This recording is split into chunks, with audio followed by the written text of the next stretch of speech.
नमस्कार, मैं प्रवीण कुमार। सूर्य क्लासेज के ऑनलाइन चैनल में आप सभी का स्वागत है। जैसा कि आप सभी को बताया गया था कि सूर्य क्लासेज में ग्रामीण परिवेश की क्लास जल्द से जल्द शुरू की जाएगी, तो आज वो दिन आ गया है क्लास शुरू करने का। आज पहला दिन है हमारा भी, क्लास का भी। तो ग्रामीण परिवेश पढ़ेंगे हम लोग। ग्रामीण परिवेश क्या होता है जानते हैं, ग्रामीण परिवेश के बारे में क्या क्या हमको पढ़ना है।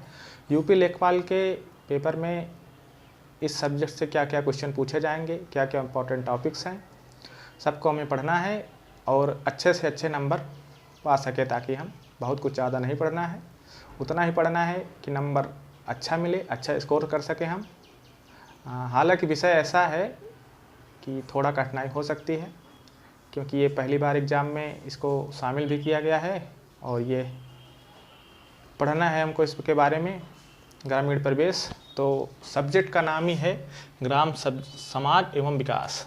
ग्राम समाज एवं विकास, इसको नॉर्मल भाषा में हम लोग ग्रामीण परिवेश कहते हैं। ग्रामीण परिवेश नाम से ही स्पष्ट है, ग्रामीण परिवेश मतलब गांव देहात के बारे में हमको जानना है, क्या क्या योजनाएं हैं। तो ये सारे टॉपिक हैं, क्या क्या पढ़ना है। ग्राम विकास भारतीय संबंध में ग्राम विकास क्या होता है। और दूसरा टॉपिक है ग्राम विकास कार्यक्रम। जब हम ग्राम विकास के कार्यक्रम में पढ़ेंगे कि कौन कौन से ऐसे कार्यक्रम हैं जो गांव के विकास, ग्रामीण विकास के लिए लाभदायक हैं, क्या हानिकारक हैं। और ग्राम विकास योजनाएं एवं प्रबंधन, हम उनका मैनेजमेंट कैसे करते हैं, कैसे गांव में मूलभूत सुविधाएं, रोटी कपड़ा मकान की हम उपलब्ध करा सकते हैं। शोध प्रणालियाँ हैं, ग्रामीण स्वास्थ्य योजनाएँ हैं, स्वास्थ्य से संबंधित क्या क्या योजनाएँ हैं, क्या क्या हम उपाय करते हैं। ग्रामीण सामाजिक विकास, कि ग्रामीण सामाजिक विकास क्या है, ग्राम विकास एवं भूमि सुधार क्या है, भूमि सुधार से जुड़ी सारी चीज़ें पढ़नी है। पंचायती राज व्यवस्था, जो सबसे इम्पोर्टेंट टॉपिक है इस सब्जेक्ट का, पंचायती राज व्यवस्था। प्रमुख योजनाएं, खेती के माप, राजस्व विभाग, लेखपाल का पेपर हम देने जा रहे हैं। कौन सा विभाग हमारा है? राजस्व विभाग। लेखपाल के कार्य क्या हैं, राजस्व विभाग क्या होता है, कितनी संस्थाएँ हैं इसकी। कृषि भी पढ़ना है थोड़ा थोड़ा हमको। फसल के बारे में पढ़ना है, फसल क्या है, फसल चक्र क्या है, फसलों में होने वाले रोग, यही सब पढ़ना है। एक चीज़ और, यूपी जीके का ग्रामीण विकास में कहीं भी दिया नहीं गया है UPSSC की साइट पर। तो यूपी जीके इसमें नहीं है। यूपी जीके पढ़ना है हमें, लेकिन ग्रामीण परिवेश में हमको यूपी जीके नहीं पढ़ना है। हालांकि जो इम्पोर्टेंट टॉपिक्स हैं यूपी जीके से, जो नॉर्मल क्वेश्चन, जो सामान्य प्रश्न हैं पूछे जा सकते हैं, उनको हम चर्चा करेंगे। तो यही इतना हमको पढ़ना है ग्राम समाज एवं विकास में। तो यही टॉपिक है, 10-12 टॉपिक हैं। डेली एक एक क्लास करेंगे हम लोग। कोशिश करेंगे कि बहुत ही अच्छा पढ़ाएं आप लोगों को, ताकि आप लोगों को समझ में आए। तो सबसे पहले हम समझते हैं कि ग्राम में विकास है क्या, कि ग्राम में विकास होता क्या है। ग्राम में से आपको समझते हैं, गांव विकास के कार्य क्या क्या हैं, ग्राम विकास होता क्या है, हम जानते हैं। आइए सबसे पहले जानते हैं कि ग्राम में विकास क्या होता है।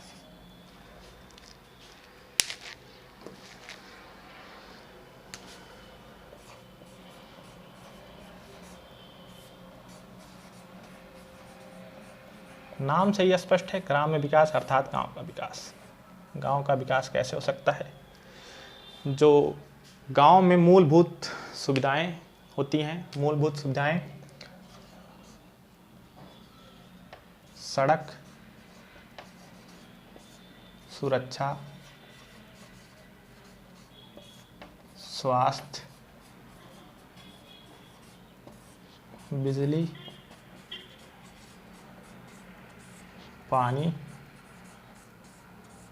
भोजन, शिक्षा, परिवहन नहीं, ये हमारी मूलभूत सुविधाएं हैं। अब इन सुविधाओं को अगर हम गांव में उपलब्ध करा दें सुनियोजित ढंग से, ताकि गांव की आवश्यकताएं पूरी हो सके, हम एक ऐसे लक्ष्य की तरफ बढ़ सकें कि जहां से हमारा विकास हो सके। हम जानते हैं कि करीब 85% जनसंख्या जो है हमारी देश की गांव में निवास करती है, करीब 85% आज़ादी के बाद। अभी भी करीब 70% आबादी जो है हमारी गांव में भी निवास करती है। तो इन मूलभूत सुविधाओं को गांव तक पहुंचाना एवं उनका सुनियोजित ढंग से क्रियान्वयन करना, चलाना सुचारू रूप से ग्राम विकास के अंतर्गत आता है। तो ये हमारा टॉपिक है ग्राम विकास। तो इसकी क्लास हम कल से शुरू करेंगे। आज सबसे पहले हम बता दें आपको कि हम यूपी लेखपाल का पेपर देने जा रहे हैं, जो कि हमारा राजस्व विभाग के अंतर्गत आता है और ये हमारे सिलेबस में भी है राजस्व विभाग। तो शुरुआत हम यहीं से करते हैं ताकि एक बार आपको समझ में आए और रुचिकर लगे। शुरू से ही अगर हम ग्राम विकास की योजनाएं, सुविधाएं, शोध प्रणालियाँ पढ़ाने लगेंगे तो आप बोर भी हो जाएंगे और आपका मन भी नहीं लगेगा। तो राजस्व विभाग हमारा क्या होता है, हम इसके बारे में जानेंगे। देखिए, राजस्व विभाग जो खेत, गांव, शहर एवं इनसे जुड़ी हुई चीज़ें जो हम टैक्स देते हैं, ये सब कर वसूली करता है। मालगुजारी वसूली राजस्व विभाग हमारा करता है। मूलभूत सुविधाएं उपलब्ध कराना आता है राजस्व विभाग हमारा। इसमें 5 विभाग होते हैं। एक राजस्व विभाग होता है हमारा,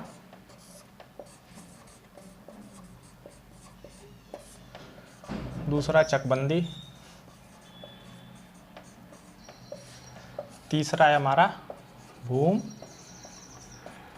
अध्यापन,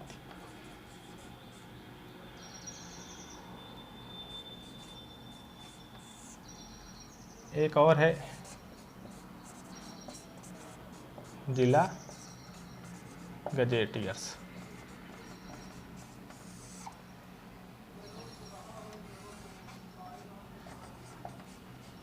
आपदा प्रबंधन एवं राजस्व विभाग एवं राहत विभाग, ये 5 होते हैं। इन 5 के बारे में हम पढ़ेंगे, लेकिन पहले जानते हैं कि राजस्व विभाग इसकी स्थापना कब हुई थी। 1831 ईस्वी में हुई थी। उस समय इसका मुख्यालय जो था प्रयागराज में था। मुख्यालय जो था, जो इलाहाबाद, हालांकि अब नाम बदल के उसको प्रयागराज कर दिया गया है, प्रयागराज में था। 1947-48 में जब देश आज़ाद हुआ हमारा 1947 में, तो राजस्व विभाग जो था, इसमें से 2 घटक हुए। इसकी 2 शाखाएं। एक हमारा प्रशासनिक घटक हुआ राजस्व विभाग में, जो राजस्व परिषद या राजस्व विभाग। राजस्व परिषद राजस्व विभाग का ही एक अंग है। इसकी 2 शाखाएं हैं। एक प्रशासनिक शाखा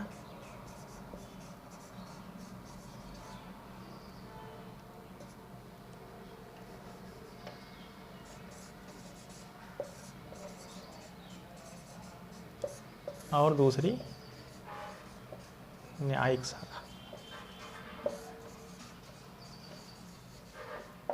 राजस्व परिषद की स्थापना 1831 में, राजस्व विभाग की स्थापना जब हुई थी, इसका मुख्यालय उस समय प्रयागराज में था।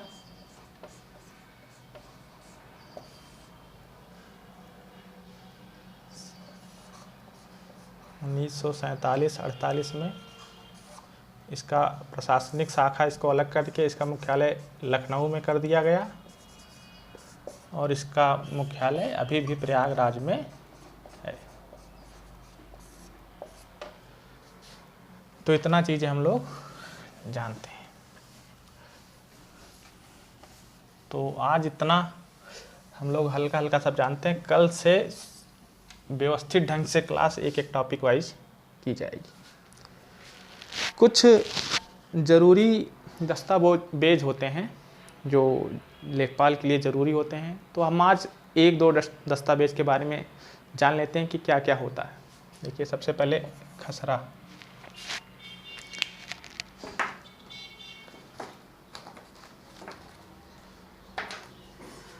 खसरा क्या होता है? यह एक, आप सब जानते होंगे, खसरा सुना भी होगा नाम। खसरा क्या होता है? किसान जो है वो किस भूमि का मालिक है?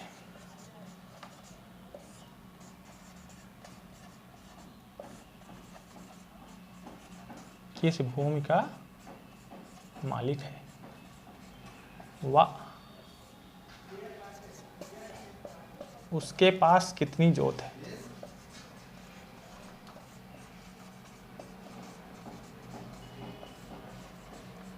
कितनी जोत है? जोत मतलब क्या होता है? खेत, आम भाषा में खेत। उसके पास कितनी खेत है? उस खेत से कितना राजस्व प्राप्त होता है?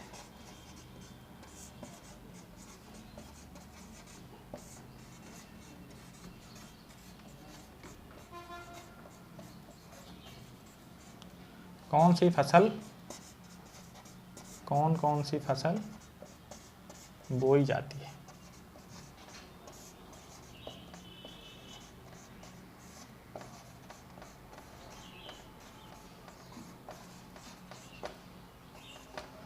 इन सब का जो विवरण है लेखपाल रखता है। मतलब किसान के पास कितने खेत हैं, क्या क्या वो फसल बोता है, उससे कितना राजस्व सरकार को देता है, इन सब का विवरण रहता है। ये लेखपाल संपूर्ण जानकारी इसकी रखता है।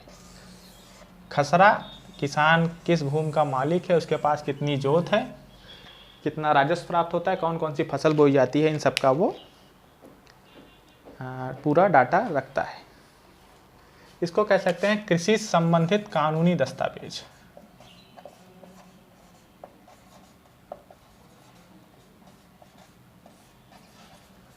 यह कृषि संबंधित कानूनी दस्तावेज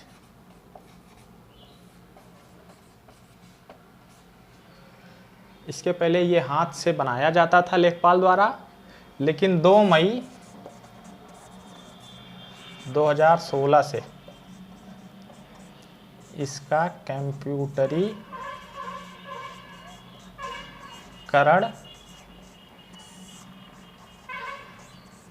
किया जा चुका। खसरा, किसान किस भूमि का मालिक है, उसके पास कितनी जोत है, कितना राजस्व प्राप्त होता है और कौन कौन सी फसल बोता है उसमें, यह उन सब का संपूर्ण डाटा रहता है। यह लेखपाल के पास रहता है। खसरा लेखपाल तैयार करता है। इसको कृषि संबंधित कानूनी दस्तावेज भी कहते हैं। 2 मई 2016 से इसका कंप्यूटरीकरण किया जा चुका है। इसके पहले यह हाथ से बनाया जाता था। इसमें 22 खाने होते हैं। कितने खाने होते हैं?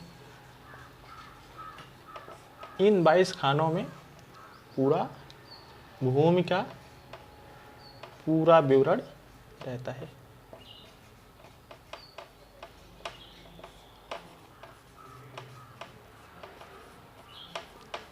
तो हम जान गए खसरा क्या होता है।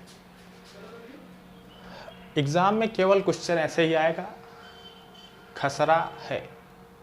ऑप्शन में किसान जिस भूमि का मालिक होता है उसके पास कितनी जोत है, ऐसे ही करके 4 ऑप्शन रहेंगे। लेकिन हमको जब पता है किसान भूमि का मालिक है, किस भूमि का मालिक है, यह खसरा में लिखा है। कितनी जोत है उसकी, कितना राजस्व प्राप्त होता है, वह कौन कौन सी फसल बोता है, यह खसरा में है। यह एक प्रकार से कानूनी दस्तावेज है। कहीं कोई विवाद हो गया, आपको न्यायालय में या फिर पुलिस के पास आपको बताना है कि यह हमारा ही खेत है, जोत है, तो इसको एक कानूनी दस्तावेज के रूप में जाना जाता है। इसी के आधार पे आपके पास कितने खेत है इसका निर्धारण किया जाएगा। एक और होता है सजरा।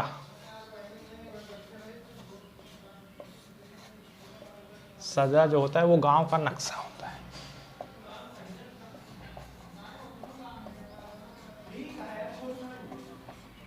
गांव का नक्शा होता है। इसमें यह एक प्रकार से नक्शा होता है जिसमें हर गांव को पट्टियों के रूप में दर्शाया जाता है।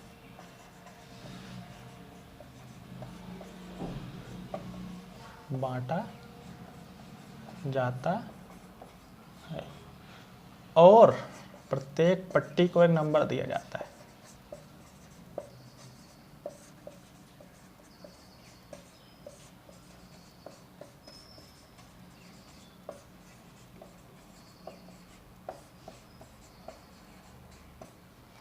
दिया जाता है। गांव से संबंधित सभी आवश्यक जानकारियां इसमें रहती हैं कि गांव में कितने कुएं हैं,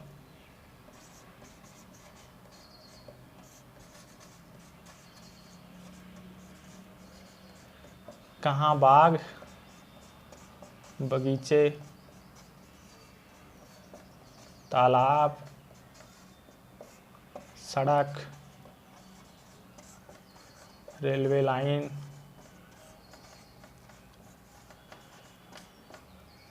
आदि का पूरा संपूर्ण विवरण रहता है। अच्छा, हर पट्टी के साथ एक खसरा भी रहता है। खसरा इसलिए रहता है ताकि यह बताया जा सके कि फला पट्टी नंबर किस किसान का है, किससे संबंधित है। तो सजरा हम जाने यह गांव का नक्शा होता है। प्रत्येक लेखपाल इसे अपने पास रखता है। तो आज की क्लास में हम बस ऐसे इतना ही जानेंगे। कल से नियम से सुचारू रूप से क्लासेस चलेंगी और हम चाहते हैं कि आपका फीडबैक कैसा है, क्लासेस में क्या कमियां हैं। अभी पहला दिन था, जो कमियां हैं या फिर हमको क्या सुधार करना है वो आप बताएं और हम इस अगली क्लास में उनको सही करके एक अच्छे ढंग से क्लास को प्रस्तुत कर सकें। और तब तक देखते रहिए सूर्या क्लासेस। धन्यवाद।